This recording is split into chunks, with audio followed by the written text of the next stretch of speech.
Bab 9. Mencoba menepis rasa di hati. Gak usah minta yang aneh-aneh deh Arumi. Mending ke mall aja sana daripada ke tempat gak jelas kayak gitu. Ucap Alfian kesal. Bukan tanpa alasan Alfian tak menyukai tempat tersebut. Pasalnya saat kecil Alfian pernah ke tempat semacam itu. Dan sialnya saat tengah memberi makan seekor simpanse dari luar kandang, tangan Alfian ditarik oleh simpanse itu dari dalam kandang dan membuat Alfian menangis histeris karena ketakutan. Dan semenjak itu Alfian trauma pada kebun binatang. Tempat apapun yang ada binatang sejenisnya. Tapi aku mau ke sana mas. Pokoknya aku mau ke sana titik. Teguh Arumi. Bodoh, jawab Alfian ketus. Arumi seketika diam tak bersuara. Sedangkan Alfian sibuk memakan sarapannya dan tak menghiraukan Arumi. Memangnya dia siapa mau memerintah seenaknya? Ucap Alfian dalam hati. Setelah selesai makan Arumi membereskan meja makan tanpa sepatah kata pun, lalu membawanya ke wastafel yang kemudian ia cuci tanpa suara. Beberapa jam telah berlalu dan Alfian mulai sedikit gelisah melihat diamnya Arumi, seperti ada yang mengganggu pikirannya. Alfian merasa lebih seru saat mendebat Arumi seperti kemarin dibanding melihat diamnya Arumi. Entah mengapa tapi semenjak melihat Arumi yang lebih cerewet dan banyak bicara, membuat Alfian merasa sedikit tertarik dibanding Arumi 2 tahun belakangan yang pendiam dan selalu menurut dan monoton. Cepat ganti baju kalau mau pergi, ucap Alfian saat Arumi tengah menyiram bunga-bunga kesayangannya. Arumi menengok ke arah Alfian sembari menggerutkan dahi, merasa bingung dengan apa yang dikatakan oleh Alfian. Aku hitung sampai 3. Kalau nggak bangun berarti kita batal ke Ragunan. 1, 2. Arumi segera bangkit dengan mata yang berbinar. Serius mas? Tanya Arumi hampir tak percaya. Gak usah ger. Aku ngelakuin ini karena aku mau cepat-cepat bebas dari kamu. Paham? Ungkap Alfian dengan angkuh. Meski di dalam hatinya ada rasa yang berbeda saat mengucapkan hal itu. Bukannya merasa sakit hati dengan ucapan Alfian, Arumi justru memeluk Alfian dengan girang karena akhirnya Alfian menuruti keinginannya yang sejak dulu ingin pergi ke kebun binatang. Arumi lepas. Jangan kekanak-kanakan. Iya maaf, aku nggak sengaja, kalau gitu aku ganti baju dulu ya mas. Arumi pun berlari ke dalam rumah dengan girang sambil sesekali bernyanyi-nyanyi. Alfian menunggu Arumi di dalam mobil dengan sesekali mengecek jam tangannya. Tak lama Arumi pun keluar rumah dan menghampiri Alfian. Alfian membulatkan matanya saat melihat penampilan Arumi. Bukan penampilan yang memukau, namun yang membuat Alfian tak berkedip ialah penampilan Arumi yang sangat-sangat sederhana. Arumi mengenakan baju warna merah merun dengan corak putih dengan pasmina warna hitam. Meski selama ini Alfian tak pernah memperhatikan Arumi, tapi Alfian masih jelas ingat pakaian yang dikenakan Arumi saat ini adalah pakaian yang 2 tahun lalu ia kenakan saat pertama kali datang ke rumah ini. Ada rasa bersalah luar biasa yang bergelayu di dalam hati Alfian.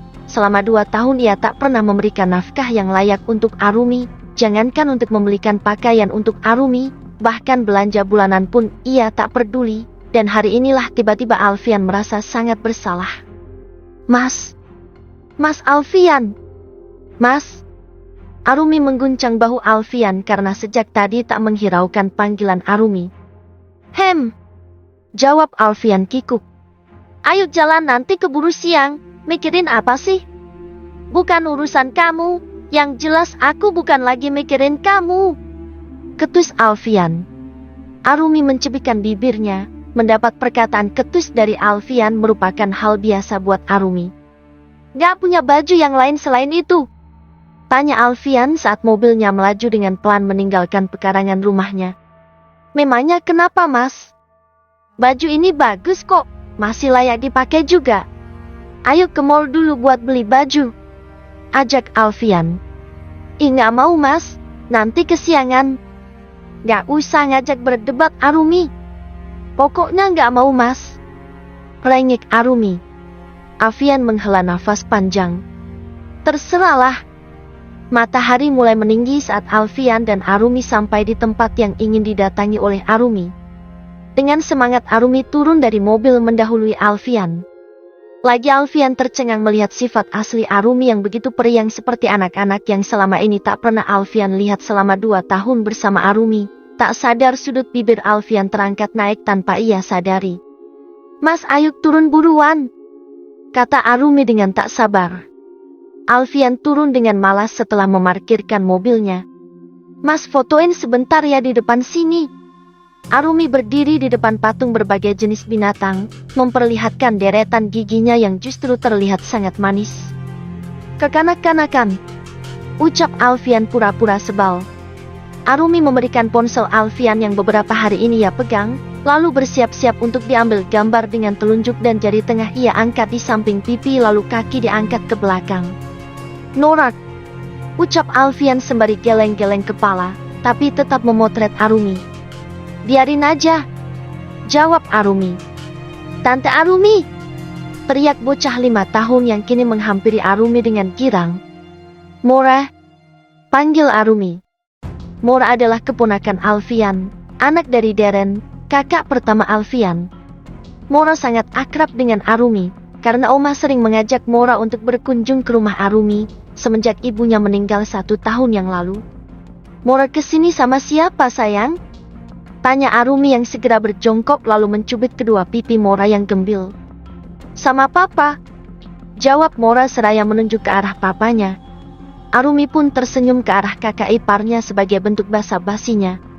Setelah bertemu dengan Mora, Arumi tambah bersemangat untuk menjelajah ke seluruh area kebun binatang. Berselfie, bercanda, juga makan bersama. Sedangkan Alfian dan Deren hanya mengikuti Arumi dan Mora dari belakang seperti pengawal.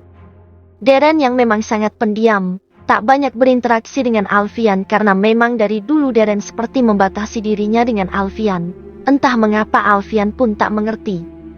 "Kamu masih berhubungan dengan Yulia?" tanya Deren tiba-tiba saat Arumi mengantar Mora ke toilet setelah puas berkeliling. Alfian mengerutkan keningnya saat mendengar pertanyaan dari kakaknya. "Masih," jawab Alfian santai, seolah tak berdosa. Untuk apa ditutupi, toh kenyataannya memang seperti itu, pikir Alfian. Arumi pun tak pernah mempermasalahkannya selama ini, jadi tak perlu ditutupi. "Jika kamu melepas wanita sebaik Arumi, maka suatu saat kamu akan menyesal karena di luar sana banyak pria yang justru menginginkan sosok wanita seperti Arumi." Alfian diam, tak menjawab perkataan dari kakaknya.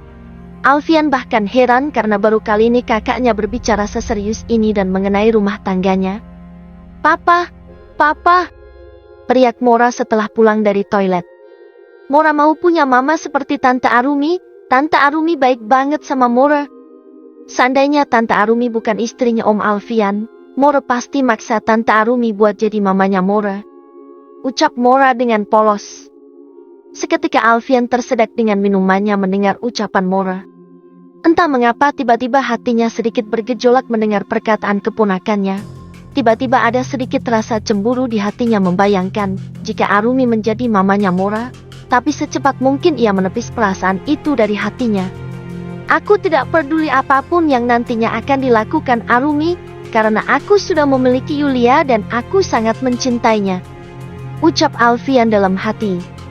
"Kamu gak apa-apa mas?" Arumi mengusap-usap punggung Alfian yang masih saja batuk akibat tersedak minumannya. "Aku gak apa-apa, kamu gak usah khawatir. Aku mau pulang sekarang." "Tapi mas, aku masih mau keliling sama Mora," rengek Arumi. "Terserah, pergi aja, yang jelas aku mau pulang." Alfian pun bangkit dari duduknya lalu berjalan keluar dari tempat mereka makan siang. "Mora, Mas Deren aku duluan pulang ya. Kayaknya Mas Alfian gak enak badan deh. Tapi aku masih mau sama Tante Arumi," rengek Mora dengan wajah sendu. "Nanti kapan-kapan kita jalan bareng lagi ya sayang. Untuk sekarang kita pisah di sini dulu." Arumi mencoba membujuk, namun Mora malah menangis sembari memeluk papanya. "Pulang aja Arumi, aku akan mencoba membujuk Mora. Kamu gak usah khawatir," ucap Deren. "Duh maaf banget ya mas karena udah bikin Mora nangis kayak gini." Arumi merasa sangat bersalah. "Gak apa-apa, susul Alfian sana." Arumi pun segera menyusul Alfian setengah berlari. "Mas tunggu, jangan cepet-cepet!" teriak Arumi sembari terus berlari agar mampu mengejar Alfian. Oh, karena tak memperhatikan jalanan, Arumi pun tersandung batu lalu jatuh tersungkur. Karena Alfian memang lumayan jauh, alhasil Alfian tak mendengar saat Arumi terjatuh. "Mas, itu istrinya jatuh," ucap seorang ibu di pinggir jalan yang melihat Arumi terjatuh. Alfian pun segera berbalik dan melihat Arumi yang kini tengah duduk sembari memegangi lututnya. "Arumi!" Bab 10. Obat ampuh untuk Arumi. "Arumi, cepat bangun, atau aku tinggal," ucap Alfian. Arumi tak merespon perkataan Alfian, masih terus memegangi lututnya sembari meringis. "Udah deh Arumi, gak usah kekanak-kanakan. Aku tahu kok, kamu itu cuma pura-pura karena ada maunya kan? Bilang aja kalau mau digendong, dasar ratu drama," omel Alfian, masih berdiri di tempatnya dengan bersedekap. "Aduh, lirih Arumi." Arumi mulai sedikit panik karena merasakan basah di bagian lututnya. Saat memastikan jika lututnya basah karena darah, Arumi mulai lemas dan pucat karena sejak kecil Arumi memang sangat takut dengan darah. "Arumi, kamu gak apa-apa?" tanya Deren yang kini menghampirinya dengan khawatir. Arumi hanya menggeleng lemah serta terus memegangi lututnya. "Lutut Tante Arumi berdarah, Pak," ucap More di samping papanya. Arumi makin panik dan pucat hingga mengeluarkan keringat dingin, tak berani menatap lututnya. "Kita harus ke dokter kayaknya Arumi. Alfian mana?" Arumi tak menjawab, sehingga Deren melihat sekeliling mencari Alfian, dan menemukannya masih berdiri sekitar 4 meter dari tempatnya dan Arumi berada. Deren merasa kesal karena Alfian tak juga ada pergerakan untuk menolong Arumi, sementara keadaan Arumi sudah sangat memprihatinkan. "Mas, aku nggak apa-apa, kita nggak perlu ke dokter kok," ucap Arumi lirih. "Al, kemarilah!" teriak Deren kesal, karena tak juga bergerak menolong Arumi. Alfian menghembuskan nafas kesal. "Dia itu cuma drama, gak usah berlebihan deh Mas," kata Alfian santai. "Arumi, kamu bisa berdiri nggak?" tanya Deren akhirnya. Tak menjawab, Arumi berusaha untuk berdiri tapi terlihat sangat kesusahan karena luka yang ada di lututnya lumayan dalam. Beberapa kali Arumi kembali mencoba tapi tetap tidak bisa. "Arumi, maafkan saya." Deren akhirnya menggendong Arumi karena Alfian masih mengira Arumi hanya berbohong. "Mora, pegang baju papa, kita harus membawa Tante Arumi ke rumah sakit, oke?" Mora menjawab perkataan papanya dengan anggukan kepala. "Gak apa-apa Mas, aku bisa jalan sendiri kok," kata Arumi lemah. Deren tak menghiraukan perkataan Arumi dan terus saja berjalan ke arah Alfian dengan raut wajahnya yang dingin. Bukan tanpa sebab ia bersikap seperti itu. Perilaku Alfian benar-benar membuat Deren begitu emosi, tapi sebisa mungkin Deren menahannya karena tak ingin membuat Mora melihat kemarahannya. "Pegang Mora, aku akan membawa Arumi ke rumah sakit," ucap Deren saat melewati Alfian. Baru saja Alfian akan mengeluarkan suara tapi seketika diurungkan saat melihat darah menetes dari kaki Arumi. Alfian baru tersadar jika Arumi tidaklah bersandiwara melainkan bersungguh-sungguh. "Mas, kaki Arumi kenapa?" tanya Alfian yang kini juga mulai terlihat panik. "Kamu suaminya atau bukan? Harusnya kamu lebih tahu apa yang terjadi kepada istri kamu, bukannya malah bertanya seolah kamu ini suami yang tidak becus," sarkas Deren yang tak mampu lagi menahan emosinya. "Sini biar aku aja yang gendong Arumi," pinta Alfian kemudian. "Gak usah, kamu pegang Mora aja karena saya yakin kamu gak punya kekuatan buat gendong istri kamu sendiri," sindir Deren, yang seketika membuat Alfian bungkam. "Aku gak apa-apa Mas, aku baik-baik aja," kata Arumi, masih kukuh tak ingin ke rumah sakit. Sementara Alfian berjalan di belakang sembari menggandeng Mora. Tak bisa dipungkiri jika saat ini ia pun khawatir tentang Arumi. Alfian sangat menyesal karena ia mengira Arumi hanya bersandiwara, karena nyatanya Arumi benar-benar terluka dan lumayan serius. Setelah sampai di parkiran, Deren meminta Alfian untuk membuka pintu mobilnya untuk segera memasukkan Arumi ke dalam mobil dan berniat membawanya ke rumah sakit. Alfian hanya bisa menurut ketika Deren memerintahnya dan entah mengapa ada perasaan tak rela saat melihat Arumi diturunkan dari gendongan Deren. Mas Deren yang nyetir biar aku yang nemenin Arumi di belakang. Tanpa menunggu persetujuan Deren, Alfian segera masuk dan duduk di samping Arumi. Deren mendengkus kesal, tapi tak punya pilihan selain mengiyakan perkataan Alfian. Mas, aku nggak mau ke rumah sakit, bisik Arumi saat mobil perlahan melaju meninggalkan parkiran. Alfian menyingkap gamis yang dikenakan Arumi untuk melihat seberapa parah luka Arumi, sedangkan Arumi seketika membuang muka karena takut melihat kakinya yang pasti banyak mengeluarkan darah. Tapi ini lumayan parah Arumi, ini harus dijahit. Arumi menatap Alfian dengan tatapan sendu, lalu menggeleng lemah. Nanti lukanya infeksi kalau nggak diobatin, ucap Alfian yang mulai kebingungan karena Arumi tetap kuku tak ingin ke rumah sakit. Tapi, aku nggak suka dokter mas. Jangan ngel Arumi, jangan kekanak-kanakan, ucap Alfian sedikit kesal. Dia takut dokter Al, kalau memang nggak berani ke dokter mending obatin di rumah aja. Deren menimpali. Tapi mas, ini lukanya lumayan parah, takutnya kalau diobatin sendiri malah infeksi karena nggak maksimal. Terserahlah, ucap Deren sembari masih terus fokus menyetir. Tak lama mobil Deren pun sampai di depan rumah sakit lalu memarkirkannya. Alfian turun lebih dulu lalu berputar untuk membukakan pintu untuk Arumi. Ayo Arumi turun, ucap Alfian kemudian. Arumi menggeleng. Aku nggak mau mas, ini lukanya nggak parah kok. Karena terus ngeyel, akhirnya Alfian menggendong Arumi keluar dari mobil lalu membawanya masuk ke dalam rumah sakit. Aku nggak mau mas, aku nggak apa-apa, aku mau pulang aja. Karena tak tahan, akhirnya Arumi menangis. Ini lukanya lumayan dalam, jadi harus dijahit ya bu, kata seorang dokter yang kini memeriksa Arumi. Nggak mau mas, aku mau pulang. Arumi menggenggam tangan Alfian dengan begitu erat sembari terus memohon. Alfian sempat kebingungan karena tak pernah mengalami hal seperti ini. Biasanya Yulia yang akan menenangkannya di saat panik, tapi kali ini dia yang dituntut untuk menenangkan Arumi. Arumi ini nggak sakit kok, kamu tenang ya. Aku nggak mau mas, aku mau pulang. Arumi terus menangis dan itu membuat Alfian kebingungan menghadapinya. Alfian menangkup wajah Arumi. Arumi lihat aku, ini nggak akan sakit, ini nggak semengerikan yang kamu bayangkan. Alfian masih terus berusaha menenangkan Arumi. Nggak mas, aku mau pulang. Suara Arumi kini semakin terdengar menyedihkan.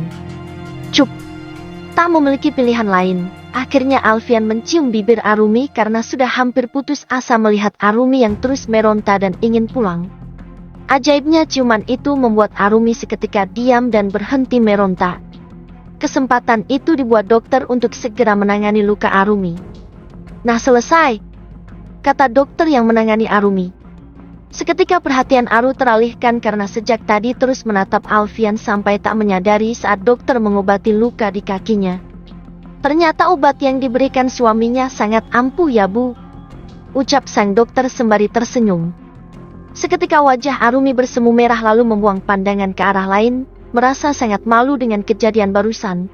Tak menyangka jika Alfian akan melakukan hal itu kepadanya, karena seumur hidupnya ini pertama kalinya bagi Arumi. Wajar jika otaknya seketika kosong saat Alfian mendarat